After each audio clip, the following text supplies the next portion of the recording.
Welcome friends, Retro Commodores, Space Magic. This is Alleyway for the Game Boy, and this is the second game that I ever owned for the Game Boy.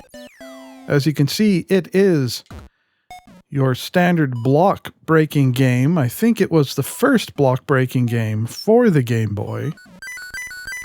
And just like Arkanoid, it's supposed to take place in space, and the paddle is supposed to be a spaceship, except this time it's piloted by Mario.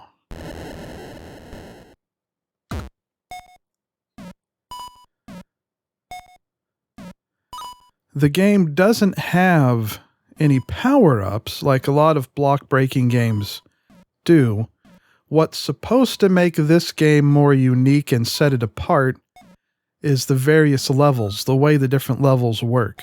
This first level is a pretty standard level, but then after this, the levels start doing different things with moving blocks and things like that.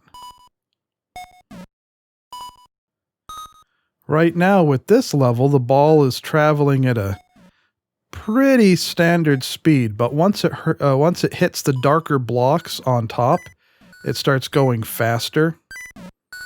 And that's one of the themes of Alleyway, is that the ball tends to react differently, or things tend to happen depending on which blocks the ball hits.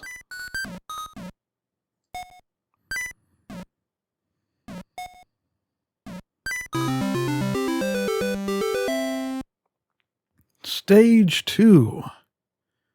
So you can see it's a lot like Stage 1, except that the level is rotating. Here we go, the best part, when you get the ball up top so it can just bounce around for a while.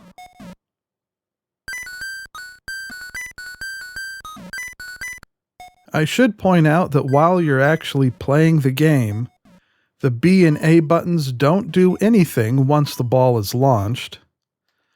The select button doesn't do anything, and the start button just pauses the game like you would expect.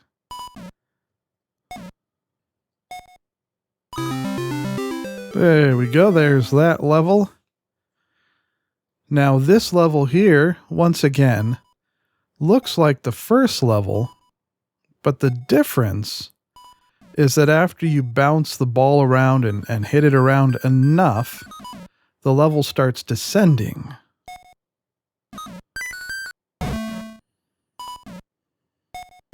See, like that.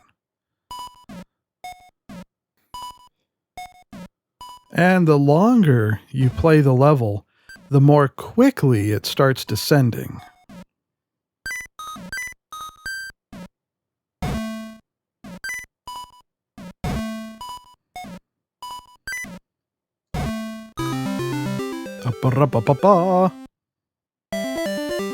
Bonus time. Get all of those sweet bonus points. As many as you can.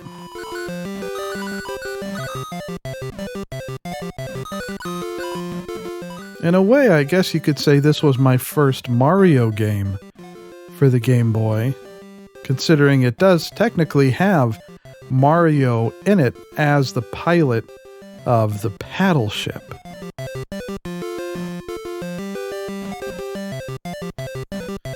And one thing about Alleyway is the ball does like to get stuck in these patterns like this, where it starts just bouncing back and forth in the same pattern over and over again.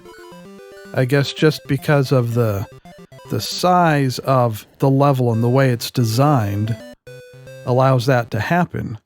And so in order to get around that, you just have to try to hit the ball a different way on a different angle, something like that, to get it to bounce differently.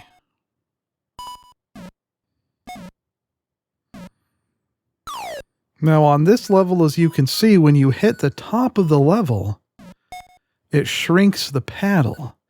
And that's another theme that carries on throughout the game, that whenever the top of the level isn't protected by some blocks or something like that, and you hit the top of the level, it shrinks the paddle.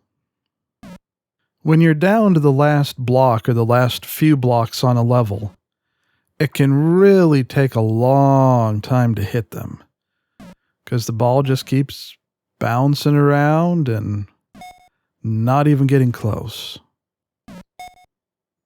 Except for that time, of course.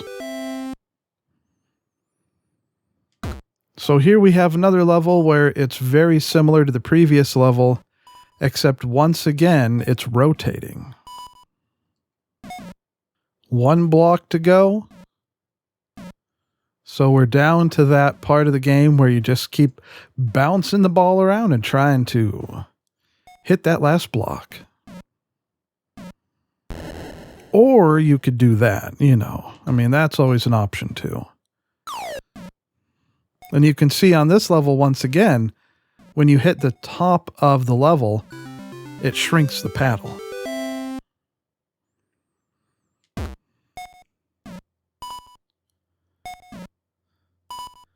So this is pretty much Alleyway, just, a whole bunch of different levels. I'm not sure how many there are. There might be 100. I don't remember.